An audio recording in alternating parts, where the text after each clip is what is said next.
So, all right, enter the SPAC, Special Enter Purpose the SPAC. Acquisition Company. According to Jeff Faust, veteran journalist, question, can you still spell space without SPAC?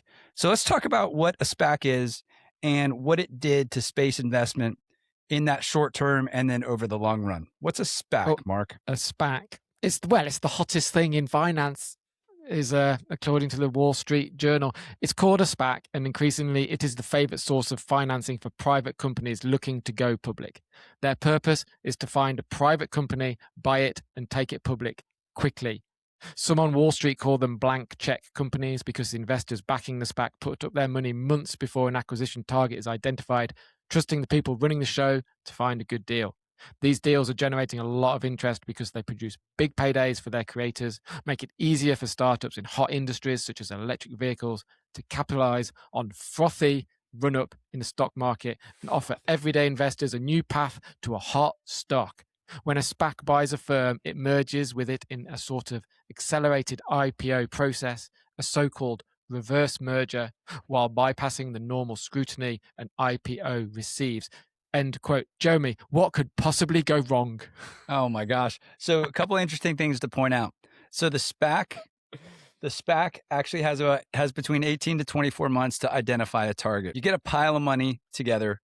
You get people agreeing to believe in your bet. So you're running the SPAC, Mark. You put it out to a lot of people. They believe in you because you can find a good deal on a company. You can find a diamond in a rough, something that's missing scale, maybe two pieces, maybe two or three companies that would fit together in a beautiful Lego block to create something altogether amazing. Here's the interesting thing though. SPACs have something called redemptions, which allows people who invest in the SPAC to decide after you put your Lego blocks together, I don't really like this, Mark. I'm going to take my money and bolt. So you can actually get redemption. So here's what happens. You get this influx of money coming in. You get these targets identified, and a year or so later, they don't even have a product.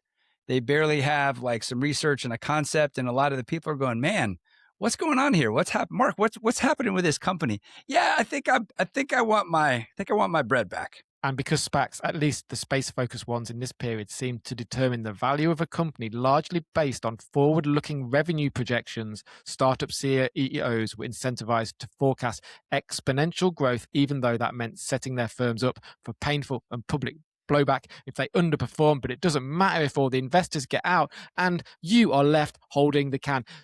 What does this remind you of? And I'll give you a clue. Web3, crypto, baby. Crypto, yeah. Web3, yeah. There was some SPAC action going on in that world too. Yeah, it's 2021 NFT summer. There's so much correlation, and all of the big investment firms come in, the big investors come in, and I don't know if it was as bad as in crypto, where the retail investor is left holding the can. It's basically gone to zero, and a lot of these space companies followed the crypto trajectory, and they just crashed back into the ocean, didn't they? Well, let's share a couple of numbers here real quick. So there's let's do it. SpaceWorks. So SpaceWorks tracks public startup stocks in public space startup stocks. Calculated that $100 in space startup stocks purchased at IPO was worth about $10 by early 2024. So big drop. A perfect example as illustrated in the book is Virgin Orbit. It's the satellite launching cousin of Virgin Galactic. So this is where redemptions come in. So they only received 68 million of the 228 million they expected when they put out for the money. You have to subtract all the redemptions. So instead of getting 228, which they expected to do whatever they wanted to do with, they only got 68 million. So that's a really interesting example of what these redemptions can do. And then also think about like a typical IPO. According to Space Capital's Chad Anderson, as a general rule of thumb, it takes about 6 to 8 years for a company to go from initial seed funding to IPO. Assuming in that course, they actually develop a product, they have product market fit, they have revenue, they're scaling revenue. Some of these were pre-product. like even Well, beyond. Astra. Let's talk about Astra, shall we? So, Yeah. I mean, just going back to your point on the Virgin. I mean, if Virgin space spin-offs can't make it, then a lot of people are in for a tough ride if they can't make it. But so we spoke about Planet last week, debuted on public markets. Planet was valued at 2.8 billion. On the other end of the spectrum was Astra, a company hoping to mass produce small rockets. Now, get this. Astra went public despite the fact that none of its test rockets, much less ones with satellites from paying customers, I repeat, none of its rockets had successfully made it to orbit. Astra was valued at $2.1 billion. Now, if that doesn't get you a little bit angry and doesn't remind you of crypto, then maybe you work for a VC fund. Dude, that's a very interesting parallel that you're tying together with some of these SPAC deals in space tech and crypto, because I think it's pretty appropriate. The idea that the rockets never worked. Hey guys, guess what? They didn't. It's not that they didn't work. They didn't have one in. But it's a rocket company with no rockets, valued at $2 billion. Guys, we're launching thinking on paper launch services. We're gonna be able to put stuff up into lower Earth orbit. If you need a ride, let us know. But we need about 200 million. Everything's in the works. You know, that's the medicine show, Mark. It's the medicine show. And it makes me angry personally because, as we've learned at Thinking on Paper, there are some incredible people, incredibly smart people doing some fantastic things. We need, I believe, infrastructure in space. We need these companies. We need these visionaries, these engineers, these crazy minds to go up there and build these incredible things. What we don't need is chancers and nefarious investment machines taking advantage of essentially humanity's challenges. That's what we don't need. So that makes me angry. But what is to come fills me with some optimism. Yeah, I think it's an unfortunate piece of code in human nature that it would be great to have written a little differently, and just the idea of being opportunistic and taking advantage of something at a certain point in time just to make a pile of money. I mean, that always will be out there, unfortunately. Let's transition. Thinking on Paper, we do always tie these technologies back to what it means to be human, and it's not always pretty. We're not here to celebrate all of the investment opportunities. We're here to work out what connects these companies to you and me and what happens on a regular basis. P.S. Virgin Orbit, whose 2021 SPAC had valued it at $3.7 billion, went bankrupt less than 2 years later. 3.7 billion to zero. 2 years. Dude, Thinking on Paper could do so much more with like 150K. Let's prove it in the study. We'll do more in 2 years. I love Claude Rousseau, the French. I think it is Claude Rousseau who said, we see too many Econ 101 principles discounted and with only lip service paid to solid market analysis, as if making the technology work guarantees big bucks. But a great technology does not a market make. Blockchain. I'm looking at you again. Blockchain getting hammered again. Let's finish this chapter on the Stag hunt game. Big things require two things: coordination and trust. Okay, Mark and I have to be able to coordinate and collaborate, and I have to trust Mark. He has to trust me.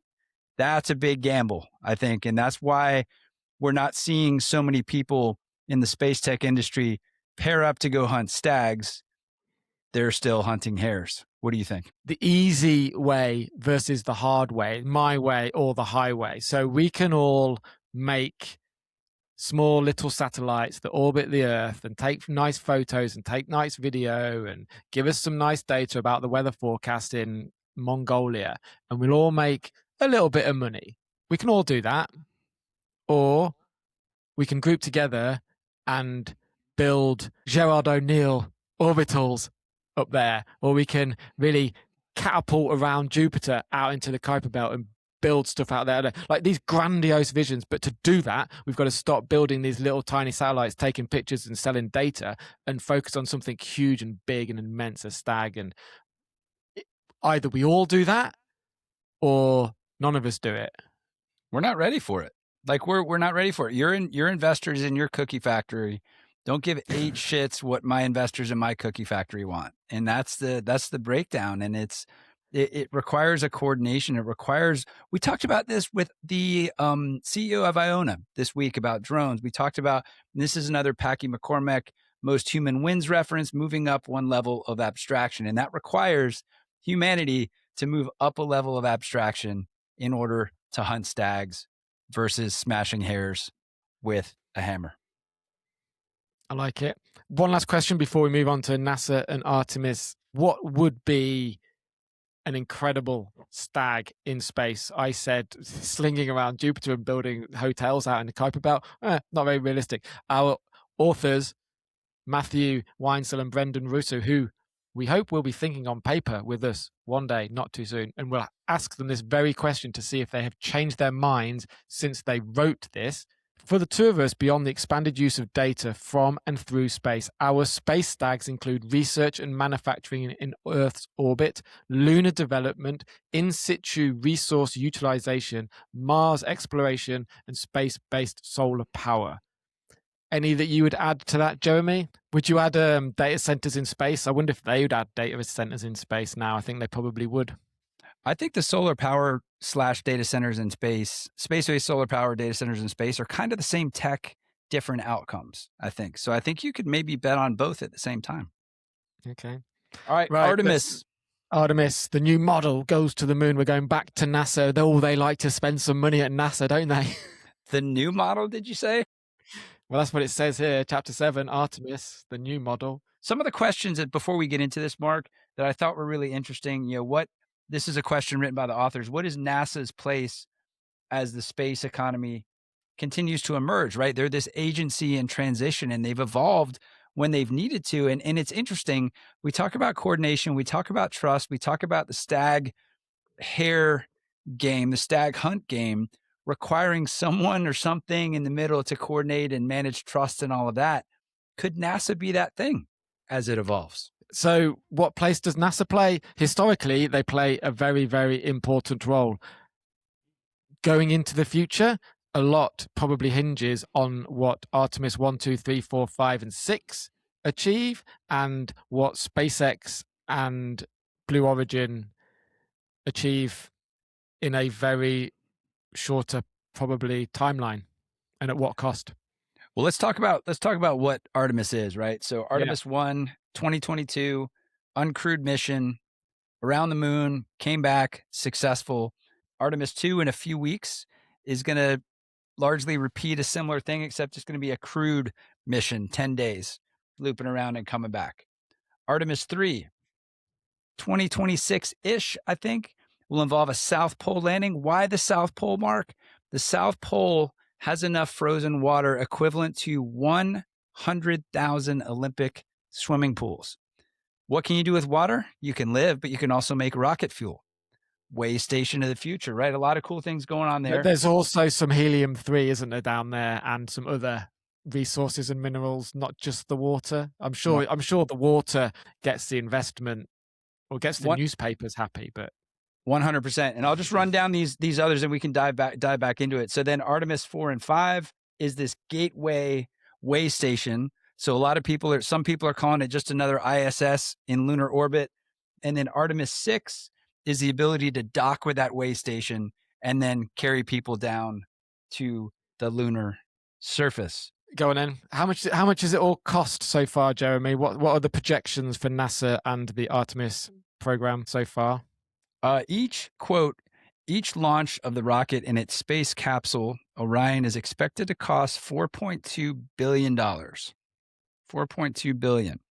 So NASA, or let's see, by the time the SLS launched, and that's what's the SLS, Jeremy? Another creative name, Space Launch System. Guys, we can help you with some better names.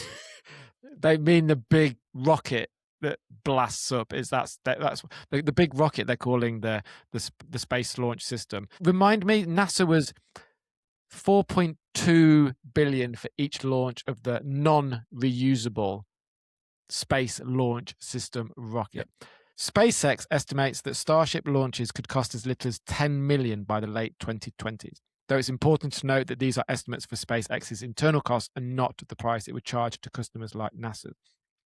But these cost estimates may be optimistic boasts, not like Elon to boast. But even if Starship costs are much higher, say 100 million per launch, that would still be 40 times cheaper on a per launch basis than what NASA is spending.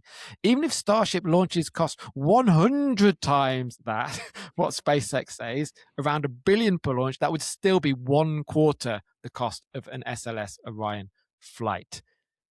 I think we've seen with SpaceX that even if their 10 million by the late 20s is an oversell, it won't be that much of an oversell. Totally agree. One of the reasons I think they were leaning on this SLS model, I think there were old components from the space shuttle program that they were trying to reuse. They're going, hey, maybe we could dust these off and not. I don't mean to be trivial there. There's a lot of effort that goes into making pieces and parts put into a rocket, and using stuff you have is always good to think about. But sometimes when you use stuff you have, it ends up costing more than you think. So why the heck aren't we using Starship, Mark? Why is SLS in place instead of Starship? Artemis is scheduled for launch. There is no Starship as yet. NASA Administrator Bill Nelson, quote, "There's only one rocket that's ready to launch at SLS, and the Orion space capsule at its tip is also the only vehicle in which the crew can survive the return to Earth. At some point, Elon Musk would like to be able to do the same with his Starship, but we have a deal with the practical here and now." Look at you with your American bravado, man. So let me bounce that to a quote from another NASA associate administrator, Kathy Luters, towards the end of the chapter. Quote, "NASA has a very hard time going from saying, 'I'm the one doing it,' to 'we are doing it.'" I would argue, maybe it was in your delivery of that quote, but there's something, I think there's something to that. NASA was born out of this, we're getting to the damn moon, and we got to the damn moon. And there's this, you have to have a little swagger about it, but like this chapter points to some of the evolution of where that's headed. And I think the really interesting thing, the thread of that I thought was really cool, is instead of funding NASA completely funding this public good and making and delivering this public good, and public good being, hey, getting us to space, opening up opportunities for humanity, all of that stuff. Now it's more of a pivot to, according to the authors anyway, which I thought was really interesting, a pivot to enabling private companies, funding private companies to develop the actual tech and manufacturing and the service and all of that stuff. So I think there's the evolution that they're talking about. We love NASA. We're not poo-pooing on anyone's parade, and we're speaking about Artemis 1 and 2, really. It's not like NASA is ignoring the promise of Starship and other commercial launch vehicles for Artemis 3 and 4, is it, Jeremy? Yep. So they're leaning on a couple of well-known players. Can I guess? Is it SpaceX and Blue Origin? You're 100% correct. 100% correct. So they're it's, I think they're seeing what's happening, but there's another bet, dude. There's another thing too about just, we got to do it, right? We got to do it. And part of maybe NASA was thinking, we got to get going. And this is a way to get going. I don't want to continue to wait for this first step. Let's push this first step out, and then we can save in the long run by these, these partnerships are in parallel to this first step, which is really cool. They're talking about the value of decentralization that they refer to on NASA's plans for lunar surface stuff. Imagine how difficult it is to reinvent an agency like NASA. Imagine like the amount of open-mindedness, the amount of objectivity, the amount of, I don't know, I think those two things, to pivot something that large to do something different. I think it's really cool. Yeah, and a lot of people possibly having to check egos in at the door. And yes, we did this, and it was just incredible, but now we have to do that. Just want to quote, "To ferry astronauts down to the lunar surface for Artemis 3 and 4, NASA ran a competition and opted to have SpaceX develop the lunar lander. When astronauts land on the moon for the first time in over half a century, it will be from a modified version of Starship. For Artemis 5, NASA selected a lunar landing craft designed by Blue Origin. Under these agreements, the agency is paying a fixed sum for lunar landing services, $4 billion to SpaceX, $3.4 billion to Blue Origin.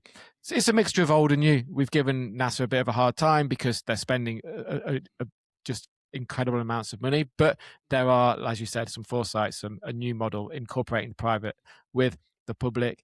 And yeah, they want to get to the moon. They want to start building, and so they've got two paths to get there. Well, I think what's interesting too, there's a couple of nods in here of like what this Artemis mission is going to enable with other companies, and thinking about just infrastructure on the moon. How do we build roads? How do we get power across it? How do we harvest the water and use the water to do what we need to do? So there's going to be this is an entire new economy that is infrastructure oriented, just in a new spot. There's one other reason that we haven't mentioned, which is perhaps why NASA are building their own rockets and focusing very much in-house for Artemis 1 and 2. And that might be that we're not the only ones trying to get to the moon, are we, Jeremy?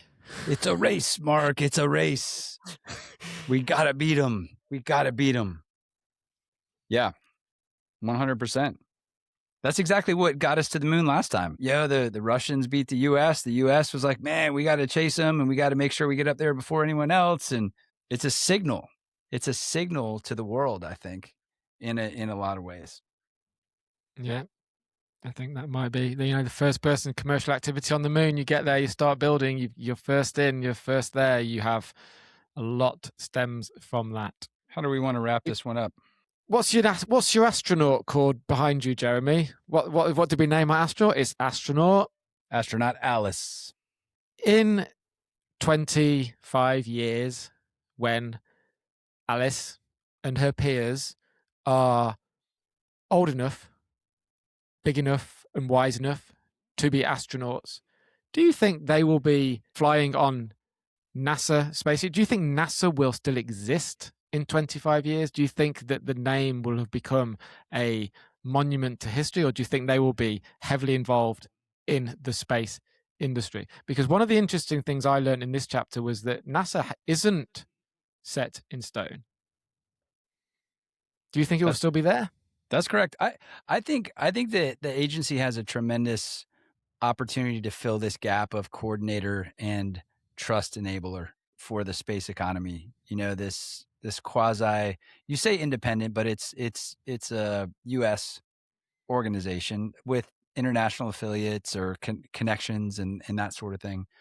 If it evolves the right way, and the end of this is talking about how an old agency can evolve to enable the space economy, I think if it evolves the right way, I think it could fill that gap that is keeping people from hunting stags.